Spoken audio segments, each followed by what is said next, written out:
वालेकुम। आज तेलंगाना संचारा मुस्लिम समिति एक तंजीम है, एक तबका है, ऐसा तबका है जो मुसलमानों का सबसे पिछड़ा तबका है। लोगों के पास मुस्तकिल रोज़गार नहीं होता। ये लोग पहले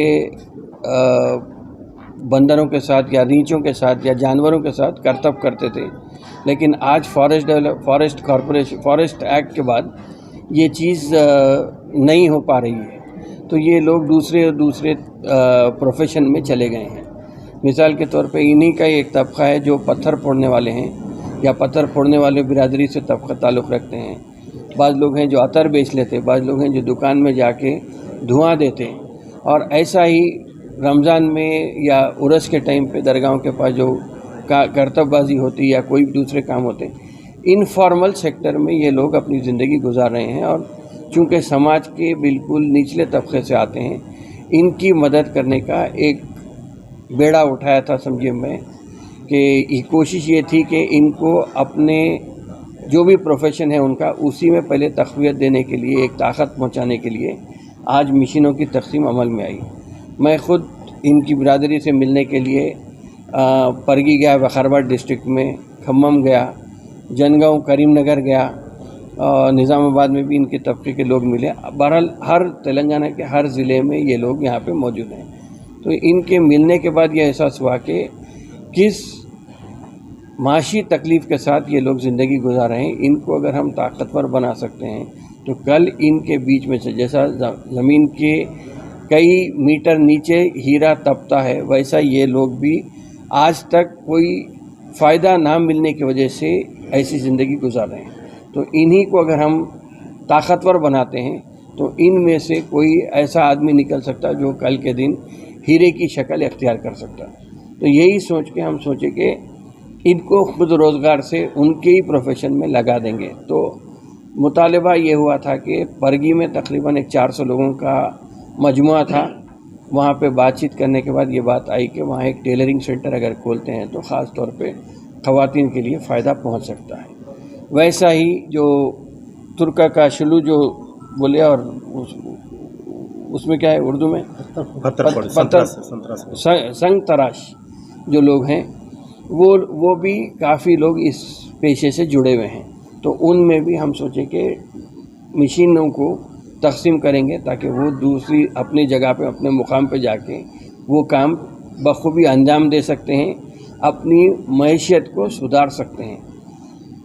वैसे ही निर्मल में जब गए थे तो निर्मल में, आदिलाबाद में भी गए थे, आदिलाबाद में भी एक बड़ा तबका है, निर्मल में भी कुछ लोग मिले थे। वो लोग कहे थे कि वो रुई का कारोबार करते हैं, रुई ख़रीद के लाते हैं और उनको 500 रुपये मजदूरी मिलती है। 500 रुपये में भी वो भी चूँकि लाने में किराए में पैसे चले जाते तो वो 200 रुपये मिलते हैं रोज़ाना। तो ऐसे हालात में हम ये सोचे कि पहले एक शुरुआत की जाए कि टेलरिंग सेंटर का 2 जगह क़याम अमल में लाएंगे, एक बुलारम सिकंदराबाद में, दूसरा परगी में। और ये पत्थर फोड़ने की जो मशीन है वो तकरीबन हर 5 ज़िलों में, पाँच ज़िलों में ये लोग लेके जाएंगे। लेके जाके बाज़ाब्ता तौर पे लोगों में तकसीम करके उनको एक किस्म से ताकतवर, माशी तौर पे ताकतवर बनने की कोशिश करेंगे। इसके अलावा जो सबसे बड़ा अहम मसला है वो ये है कि ये लोगों को एक जगह करना है। एक तखमीना जिसकी कोई मैं तस्दीक नहीं कर सकता, लेकिन इन्हीं की ज़ुबानी ये है कि 5 से 8 लाख के करीब ऐसे लोग हैं जो ये पेशे से जुड़े हुए हैं, इन्हीं पेशों से जुड़े हुए हैं। तो इनकी एक सोसाइटी बनाने का मंसूबा है, बल्कि सोसाइटी बन गई है। सोसाइटी में ये लोग मेंबर बनेंगे, मेंबर बने बाद एक जगह जमा होंगे, जमा हुए बाद उनकी तरक्की के लिए एक कलेक्टिव काम करने का मंसूबा है। किस तरह हो सकता है, ज़ाती तौर पे क्या हो सकता है, सरकारी तौर पे क्या हो सकता है, इसको देख के ये लोगों को बहरहाल इनको माशी तबके से माशी ताकतवर बनाने के लिए जो फिल वक़्त समाज के नीचे तबके में है, उनको उनकी ज़िंदगी को ऊपर लाने या बेहतर बनाने की एक जस्तजू है। मैं समझता हूँ कि इंशाअल्लाह ताला इसके बाद उनके भी लोग मेंबर बनेंगे सोसाइटी के, हम भी आहिस्ता से इसमें तरक्की करते हुए आगे बढ़ सकते हैं। इनके बच्चों के लिए कोई एजुकेशन पढ़ने जो लोग आप बोलिए, जो लोग जुड़े हुए हैं, जो पढ़ रहे हैं। یہ سابقہ گورنمنٹ نے ان کے لیے کیا پہل کی تھی؟ 10 سال سے وہ کوشش کریں گے. 10 سال سے کوشش کرے تھے ہمیں ٹی آر ایس کے جو حکم پہ محمود علی کے پاس کئی بار گئے تھے مگر کچھ بھی فائدہ نہیں ہوا ہمارے کو ٹی آر ایس گورنمنٹ میں.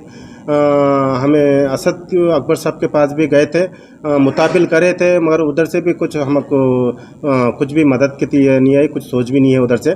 آج ہمارے جو ایجوکیشن کی طرف سے بچوں کے ایجوکیشن کی طرف سے بالکل پیور ہے ہمارے لوگ, پڑھے کی طرف سوچ اتنی ہے ہمارے لوگ. کئی بولے تو ہمارے لوگ ایک جگہ رہنے والے نہ ہوتا, ایک جگہ کرنے والے نہ ہوتا, گاؤں گاؤں پھر کے زندگی گزارنے والے گئے. تو یہ لوگ بڑی کو بھیجانے کی سوچ بھی نہیں ہے ہمارے لوگوں کو. میں گورنمنٹ سے کئی بار مطابل کرا ہمارے لوگوں کو ایجوکیشن کی طرف لے جاؤ, پہلے یہ لوگوں کو ایک سینٹر کے نام بناؤ, یہ لوگوں کو ایجوکیشن کی کیسے بچوں کو کیسے پڑھانا کیا ہے کہ ذرا ٹریننگ دو. ٹریننگ دے تو یہ لوگ ماں باپ کو بھی سمجھ میں آتا بچوں کو پڑھانا ہے, تردید میں لانا ہے. بلکہ پہلے ہمارے پاس ہی کچھ نہیں ہے, بچے کو کہاں پڑھاتے.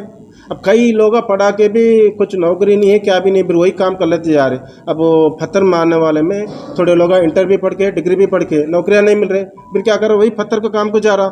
جو سانپ کو کھلانے والے ہیں وہ بچوں کو گاؤں گاؤں پھرانے زندگی میں گزر جاتی, وہ لوگ پڑھے کی ترغیب نہیں ہے.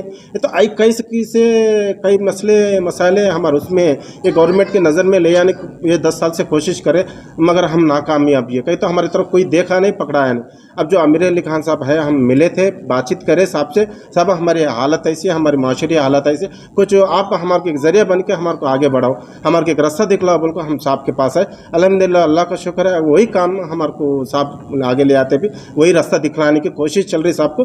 ہمارے کو معاشری حالت سے